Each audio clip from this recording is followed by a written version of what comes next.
सभी को मेरा प्रणाम। आज हम करियर के सीरीज़ को ही आगे बढ़ाते हैं और ये जो पार्ट है या एपिसोड बोले ये जो है ये पिछले जो पार्ट है उससे मिलता जुलता है। यानी कि उसमें हमने ये जाना था कि IAS IPS बनने के लिए क्या योग है। उसी तरीके से हम ये जानेंगे इस कुंडली में कि डॉक्टर यानी चिकित्सा क्षेत्र में जाने के क्या योग हो सकते हैं और उसको समझने का प्रयास हम करते हैं। और ये भी प्रश्न इन सब जो शीर्षक वाले पाठ बन रहे हैं वो कहीं ना कहीं किसी ने मुझसे प्रश्न किया था, उसका उत्तर ढूंढने के प्रयास में मैंने किया है। और जितने भी यदि कोई डॉक्टर देख रहे हैं या किन्हीं के पास डॉक्टर के चार्ट्स यदि होंगे तो कृपया उनसे ये मिलाएं कि कहाँ तक ये सच है या नहीं है, और आप जानने का प्रयास करें कि इसमें आपको वो रिज़ल्ट मिलता है या नहीं मिलता है। और कृपया कमेंट सेक्शन में आप इसे बताएं कि आपको ये वैसा रिज़ल्ट मिल रहा है कि नहीं, यदि चार्ट्स इस प्रकार होंगे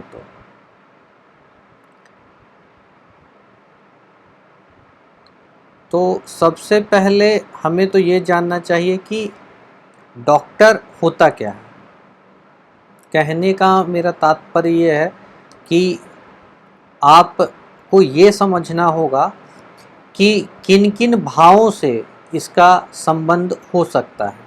पहला चीज़ ये, किन ग्रहों से इसका संबंध हो सकता है और क्या परिस्थिति, यानी जो हम देश काल परिस्थिति भी बोलते हैं, उसको भी समझना होगा। किसी भी चीज़ को समझने के लिए हमें इन सभी को समझना बहुत ज़रूरी है।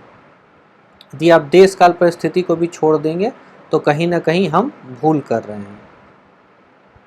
तो कुंडली में हम क्या देखें, तो देखिए कि लग्न, लग्नेश और कारक, यानी लग्न की जो स्थिति है, लग्नेश की स्थिति है, उसको तो हमें देखना ही देखना है।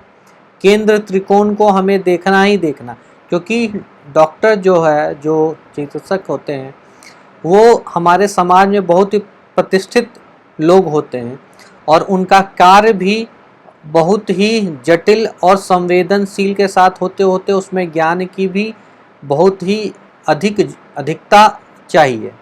दूसरा चीज़, सेवा भावना भी होना चाहिए। सर्विस, जो अंदर से एक सेवा भावना भी होना चाहिए, तब जाके आप सफल डॉक्टर कहलाएंगे। दूसरा चीज़ जो है कि कहीं ना कहीं आपके जो पूर्वार्जित कर्म है वो अच्छे होने चाहिए, तब जाके आप जो समाज में प्रतिष्ठा मान या फिर कुछ भी अच्छा कार्य करने के लिए आप जाएंगे तो कहीं ना कहीं आपको पूर्व जन्म का आशीष मिलना चाहिए। कर्म निर्धारक ग्रह मैंने पहले ही आप लोग को पढ़ाया है, उस वीडियो को जाके आप देख सकते हैं कि कर्म निर्धारक ग्रह कौन सा होगा। फिर इसमें मैंने लिखा है कि दशम भाव और दशमेश को देखें। दशम भाव और दशमेश को तो आपको देखना ही देखना है, चाहे आप कोई भी कर्म के लिए जा रहे हैं, किसी भी तरह के कर्म को आप देखना चाहते हैं तो आपको देखना ही देखना होगा। दूसरा चीज़ क्या है, चंद्रमा, यानी कि चंद्रमा और गुरु। और चंद्रमा और गुरु ही क्यों, प्रश्न ये आ सकता है कि चंद्रमा और गुरु को ही मैंने क्यों लिया।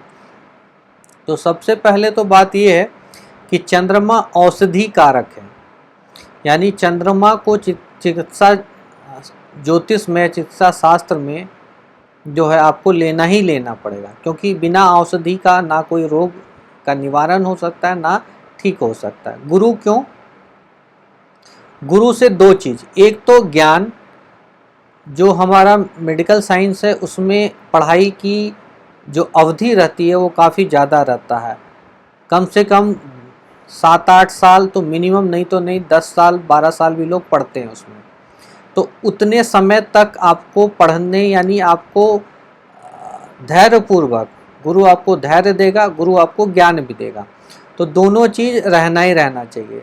और तीसरा चीज़ जो है सेवा भावना होनी चाहिए, तो गुरु आपको सेवा भावना भी देगा। ठीक है, तो ये फिर आता है दशा।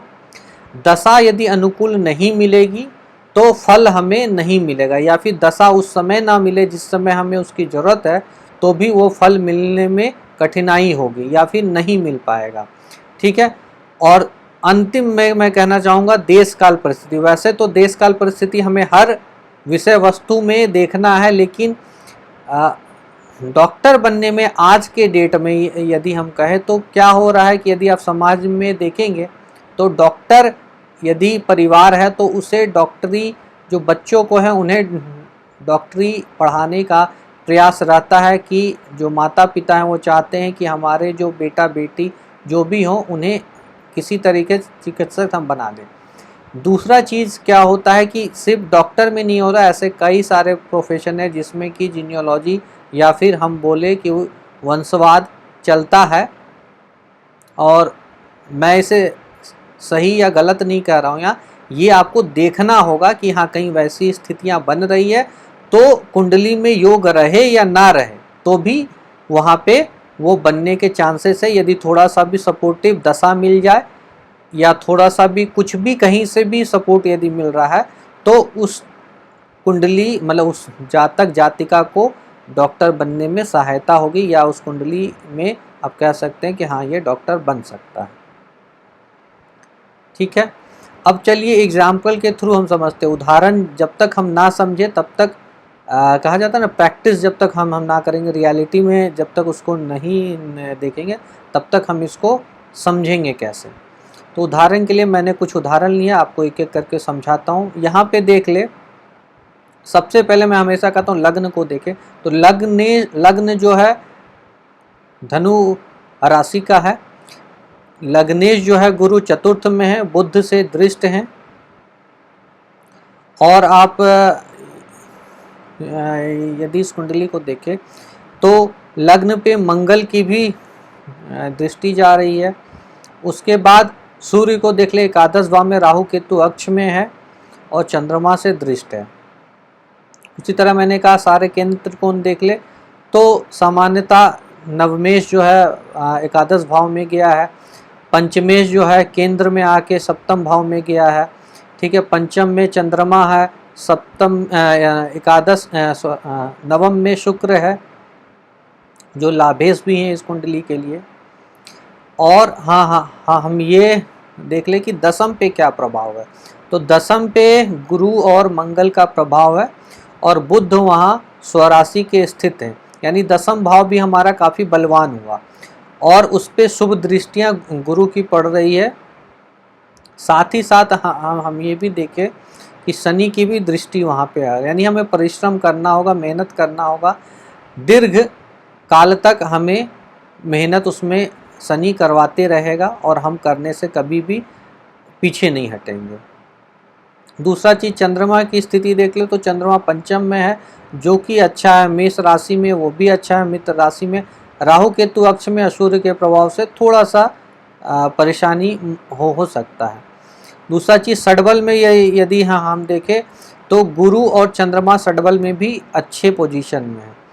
दूसरा चीज़ हम देख ले तो दशा जो है चंद्रमा का, हम मोस्ट प्रोबेबली चंद्रमा का जब दशा चल रहा होगा, आप देख ले कि 75 का इनका जन्म है, तो आप मान के चले कि जो जिस समय एजुकेशन चल रहा होगा, यानी हायर एजुकेशन जो मेडिकल का पढ़ाई जिस समय चल रहा होगा स्पेशली, उसमें चंद्रमा का दशा हमें मिला होगा जो कि पंचम में है। तो हायर एजुकेशन को तो दर्शाता ही है, हायर एजुकेशन हमें मिलेगा। साथ ही साथ ये भी बताने का प्रयास हो रहा है कि चंद्रमा यानी कि औषधि कारक ग्रह का हमें सपोर्ट मिला है, तो कहीं ना कहीं हम मेडिकल की पढ़ाई कर सकते हैं उस समय। दूसरा चीज़ काल पुरुष के षष्ठेश, यानी काल पुरुष के षष्ठेश जो बुध होते हैं वो हमारे लग्न वो हमारे कर्म भाव में बैठे हैं। तो ये भी बता रहा है कि छठा भाव, आठवां भाव और 12वां भाव का कहीं न कहीं दसम पे या दशमेश पे प्रभाव होना चाहिए। तो आप ये देख ले कि काल पुरुष के जो षष्ठेश है बुध, जो रोग के कारक भी कहलाते हैं बुध, वही दसम भाव में बैठे हुए हैं, यानी कि डॉक्टर से संबंधित चीज, और शनि जो रोग के कारक है उनकी भी दृष्टि दसम पे पड़ रही है। तो कहीं ना कहीं हमें ये बता रहा है, गुरु जो ज्ञान के कारक है, जो सेवा भाव के कारक है, उनकी भी दृष्टि दशम पे पड़ रही है और दशमेश पे पड़ रही है। तो हम ये कह सकते हैं कि डॉक्टर ही पेशा इनका हो सकता है, उस क्षेत्र में ये जा सकते हैं, वो आजीविका उनका हो सकता है। चलिए दूसरी कुंडली देखते हैं। इसमें देखिए तो लग्नेश द्वितीय भाव में चंद्रमा जो है गुरु से दृष्ट है, मंगल से दृष्ट है। पंचमेश जो मंगल है वो अष्टम भाव में है, वहाँ पे शनि और सूर्य बैठे हुए हैं। नवमेश जो है वो गुरु जो है अष्टम में है। उसके बाद हाँ हम देख ले तो लग्न का की पोजीशन बहुत अच्छी दिख रही है, लग्न मजबूत भी दिख रहा है। साथ ही साथ हम यदि देखें तो गुरु और चंद्रमा, जिसमें कि चंद्रमा का पोजीशन अच्छा कहेंगे, गुरु का पोजीशन उतना अच्छा नहीं है इस कुंडली में। दूसरा चीज देख लीजिए, जो षडबल में बलवान ग्रह है वो है मंगल। मंगल काफी बलवान है, तो उसका प्रभाव इस कुंडली में दिखेगा हमें। और हम देखें तो जो पीरियड रहा होगा एजुकेशन का, इनका जो एजुकेशन का पीरियड रहा, उस समय जो है चंद्रमा का इनका भी जो पीरियड रहा, राहु के पहले मंगल आता जो 7 वर्षों यानी 2012, उससे पहले चंद्रमा 10 वर्षों के लिए था। तो चंद्रमा का पीरियड रहा और चंद्रमा ने अष्टम को एक्टिवेट किया रखा हमेशा, जो कि दीर्घ रोग को बताते हैं, यानी छठा, आठवां और 12वां, इनसे कहीं ना कहीं संबंध बनना चाहिए, या तो जिस समय हम एजुकेशन कर रहे हैं या फिर दशमेश का संबंध जो वहाँ बनना चाहिए। तो दूसरा चीज आप देख ले कि गुरु और मंगल का जो संबंध बन रहा है, यानी कर्मेश मंगल और दशमेश बोले मंगल या फिर हम षष्ठेश बोले गुरु, इनका संबंध अष्टम भाव में बन रहा है। तो 2-3 कारणों से यहाँ हम कह सकते हैं कि ये जो है कि डॉक्टर की कुंडली ऐसे हो सकते। यदि किसी की कुंडली ऐसी होती है तो आप निसंदेह उसे डॉक्टर की पढ़ाई करने कह सकते हैं, यदि ऐसे संबंध बन रहे हैं, ऐसे योग बन रहे हैं। दशम भाव पे शुभ प्रभाव भी है, शुक्र और बुध का शुभ प्रभाव जा रहा है। तो यदि इन तरीके से आप देखेंगे तो निसंदेह ये एक डॉक्टर की कुंडली बता रही है। चलिए एक और उदाहरण देखते हैं। यहाँ पे लग्न को हम फिर देखते हैं। तो लग्नेश जो है एकादश भाव में, जो कि अच्छा है, चंद्रमा के साथ ये भी बहुत अच्छा। 2 शुभ ग्रह जो है वो कह ले कि मतलब लग्नेश पे चंद्रमा का प्रभाव है और गुरु का प्रभाव, यानी 2 शुभ ग्रहों का प्रभाव जो है लग्नेश पे जा रहा है। ये एक बहुत ही अच्छी बात है, ठीक है। उसके बाद हाँ हम देख ले सूर्य क्या है, सूर्य द्वादश भाव में, जो कि अच्छा नहीं, लेकिन शुक्र के साथ है, ये अच्छा चीज है। और एक शुभ ग्रह के साथ है, लेकिन परंतु राहु केतु अक्ष में है। लग्न को हम यहाँ औसत से अधिक ही पॉइंट देंगे, यानी उसे हम बहुत बलवान नहीं लेकिन बलवान ही कहेंगे।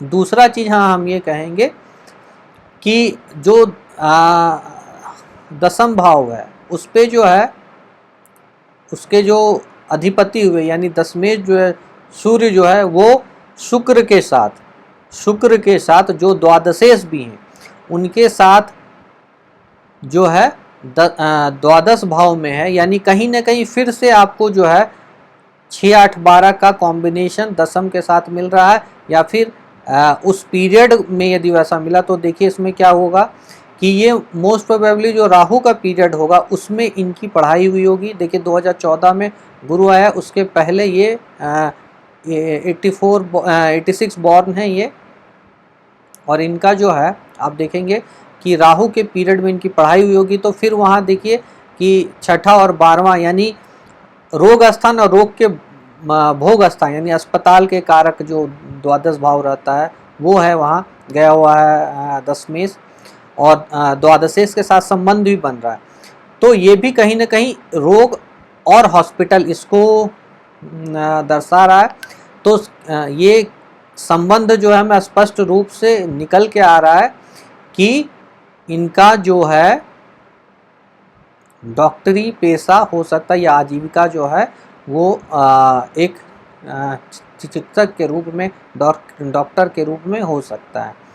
तो आज हमने इस पाठ में ये जाना, बहुत ही अच्छे तरीके से ये स्पष्ट किया कि किन सब परिस्थिति में कोई भी डॉक्टर की पढ़ाई कर सकता है या डॉक्टर बन सकता है। चलिए, इसके साथ मैं इस वीडियो को समाप्त करता हूँ। सब लोगों का बहुत बहुत धन्यवाद। और जिन लोगों को वीडियो अच्छा लग रहा है वो कृपया लाइक करें, कमेंट करें और शेयर करें।